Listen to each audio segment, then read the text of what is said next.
వృత్తాంతములు 2వ గ్రంథం 20వ అధ్యాయం 14వ వచనాన్ని చదువుకుందాం.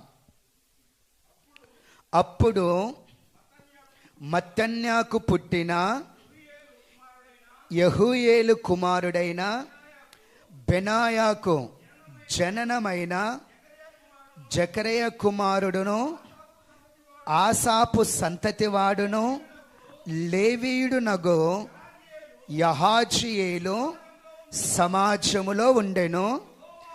యెహోవా ఆత్మ అతని మీదికి రాగా అతడిలాగూ ప్రకటించెను. చాలు. ఇక్కడ ఒక మనిషి ఉన్నాడు, అతని పేరు యహాజియేలు. ఏం పేరు? యహాజియేలు. ఈ మనిషి పేరు ఏం పేరంటే యహాజియేలు. ఆ పేరు చెప్పడానికి వాళ్ళ తాత